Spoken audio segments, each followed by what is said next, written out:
Hey guys and gals on YouTube, how y'all doing? Dave Boyd here with the LEGO Star Wars set 8087, the LEGO Star Wars TIE Defender from back in 2010. Let's go ahead and zoom in on these minifigures. They're out of focus.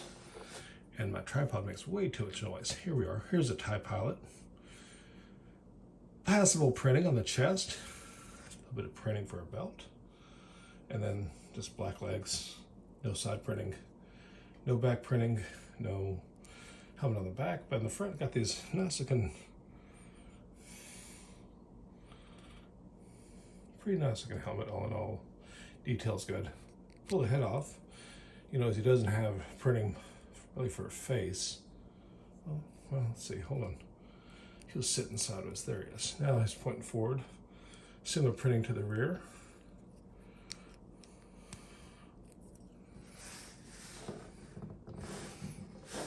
And the Stormtrooper, which I said is one of the best Stormtroopers they've ever made. I like the proportional helmet better. Good printing here. There was that one from the shuttle that had the waist printing, but this one doesn't. Nice printing on the back. No print on sides. Legs are basically unprinted, but the white and black, it looks pretty good. Good looking helmet. Really nice looking mold. You got the gray touches here. It just looks really nice, the stripes.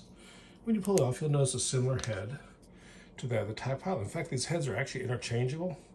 Sort of like the Angry Clone faces, very similar, and they're completely interchangeable, actually. In fact, I sometimes interchange the heads and with reckless abandon. Now let's look at the build.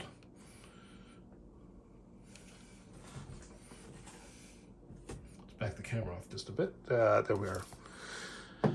This is probably the last use of this old style canopy or cockpit. I guess it is canopy. You'll notice it from like the old 7146 sets, and I think it's 8187. 8127 maybe it is. Anyways, this set was from eBay, so it was missing this tile, was the wrong color. There was a piece in here that was kind of sneaky, the way they substituted it. And these couple of these were the wrong, and also it was missing the little cheese slopes here. See what I'm talking about right here. Anyways, it's 100% correct now to the instructions. And the reason that's important to me is because I am a reseller, and this set will eventually be resold, probably with instructions and maybe even with a box on eBay. I will say that, of course, it is a put together set, but it is completely correct. And I always double check and I will recatalog the pieces. Now, ironically, this very cool ship, a lot of futuristic features on it, especially if you follow in Wikipedia, read up about it. What I think is the greatest attribute of this playset, and it's not the little flick fires, that's not it at all.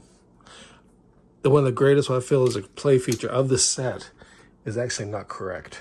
And it's a fact that if you look, watch the red dots, the canopy will always right itself because it rotates. In fact, this is like a big Lego Fitbit, which I think is one of the best features this set actually has. Unfortunately, it's not correct. But so little is known about this, and there's been so much information back and forth that, you know, it's all right. And it's a Lego set, and it's very sturdy. It's swooshable. Now, the problem is when you open, it's a very sturdy connection to it, and parts don't drop off. There's no controls or anything for the guy. So just take him, and I find just bend his feet and legs into a sitting position. Hands up on the measuring controls that are not there. And then just go ahead and just make full contact, full force-dead contact, and just slam this shut. And there he is. He's trapped, but he's always upright, so that's kind of cool. The usual complaints about these being red instead of green, of course, apply. And it is 2010. Not a lot of play features. Did have the flick fires, which I think they did a really nice job of hiding, making them look like guns. All in all, a nice use of dark and light gray. A little bit of trans blue for the thrust. I think it works. Do I feel that it'd be great if Lego came out with a new model? Of course. Yeah, of course. But this set is interesting in the fact that it's doesn't have the blue and black. It's actually gray and black, which is not covering for green screen as a, it looks like today's TIE fighters. And I think it's just neat. I mean, all these interceptors, but this might be my new favorite, should we call vintage set? I guess it is vintage, 2010, 12 years old.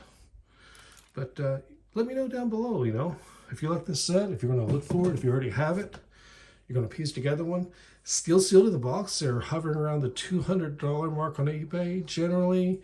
And the problem is these used ones that supposedly all the pieces are all correct and everything's there are hovering around $80 to $100, especially after pay shipping. So I don't know which way I would recommend someone go. But of course, there's been some great mocks out there. But it's a great looking ship. It's kind of different, especially if you like something, you want a TIE fighter, but you want something a little bit different.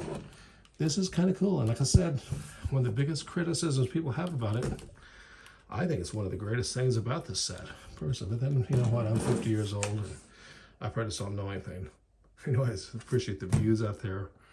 Really like the community. You all stay safe. Till next time. Ciao.